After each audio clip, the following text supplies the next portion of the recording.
नमस्कार, मैं आशीष दुबे। आज भारतीय जनता पार्टी के संगठन पर नज़र दौड़ाने के लिए छोटी सी चर्चा करेंगे।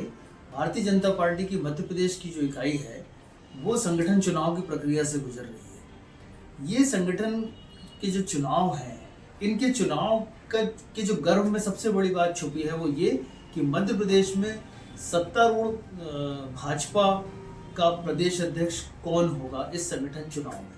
देखिए, कांग्रेस का संगठन को लेकर अभी बहुत कोलाहल है, बहुत विवाद है। कांग्रेस के संगठन का जो नया स्वरूप सामने आया है, 10 महीने पहले अध्यक्ष बने हैं, 10 महीने बाद अब कार्यकारिणी बनी है और उसके दिवाली जैसे बम जो है असंतोष के उसमें फूट रहे हैं। तो इस बीच में भाजपा के संगठन की चुनाव की प्रक्रिया भी बड़े सधे हुए कदमों से आगे बढ़ रही है। यहाँ पर सबसे बड़ा सवाल ये है कि ये संगठन चुनाव जो है किस मोड़ पर जाने वाले हैं। अभी विष्णुदत्त शर्मा भारतीय जनता पार्टी के अध्यक्ष हैं, उनका एक पहला ही कार्यकाल चल रहा है और एक्सटेंडेड कार्यकाल है, उनका कार्यकाल बढ़ाया गया है।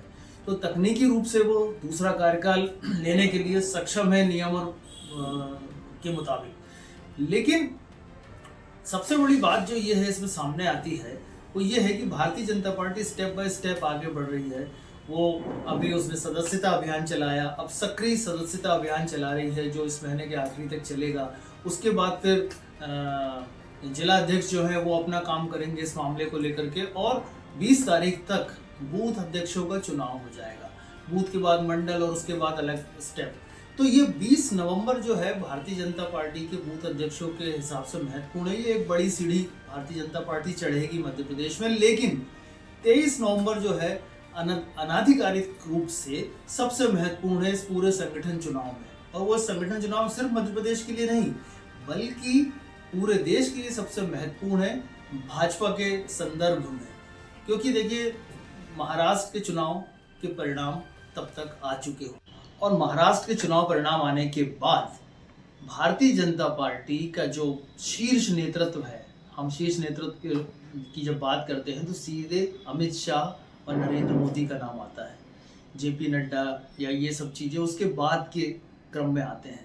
तो ये जो चुनाव का परिणाम होगा महाराष्ट्र का, झारखंड का, ये भारतीय जनता पार्टी की अंदरूनी राजनीति के लिए संगठन की रीति नीति के हिसाब से बहुत महत्वपूर्ण होगा। और जिस तरह के चौंकाने वाले निर्णय मोदी और शाह लेते आए हैं, उस तरह का चौंकाने वाला कोई भी निर्णय मध्य प्रदेश समेत किसी भी राज्य में, संगठन में या सत्ता में किसी भी तरह के निर्णय हो सकते हैं। ये भाजपा के अंदर खाने, भाजपा के बहुत जिम्मेदार लोग दबी जुबान मानते हैं और ये मान के चल रहे हैं कि 23 नवंबर के बाद बहुत सारी चीज़ें भारतीय जनता पार्टी में बदलेंगी, या अगर वो यथावत रूप से रही भी तो उनके चाल में और उनके बातों में बहुत सारी चीज़ों का फर्क आएंगे। तो देखिए, अभी हरियाणा चुनाव के पहले भारतीय जनता पार्टी की स्थिति कुछ और थी।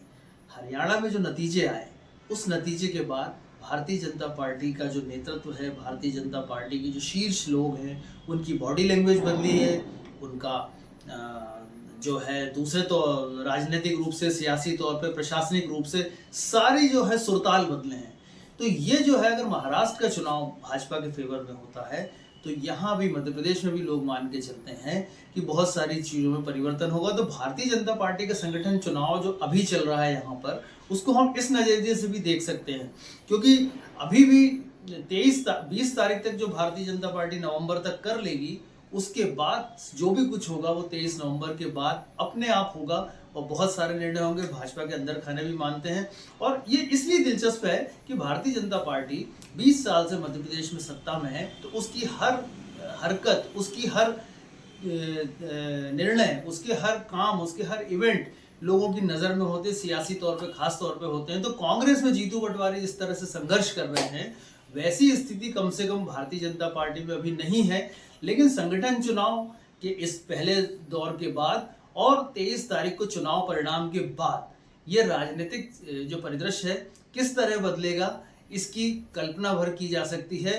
परिणामों के बरक्स वो परिणाम किस तरफ होंगे, यदि इधर होंगे तो और उधर होंगे तो अपने आप उन चीज़ों के बहुत सारे दृश्य उभरते हैं और इन दृश्यों को समझने और सोचने के लिए कुछ समय के बाद हम फिर हाजिर होंगे। तब तक के लिए नमस्कार।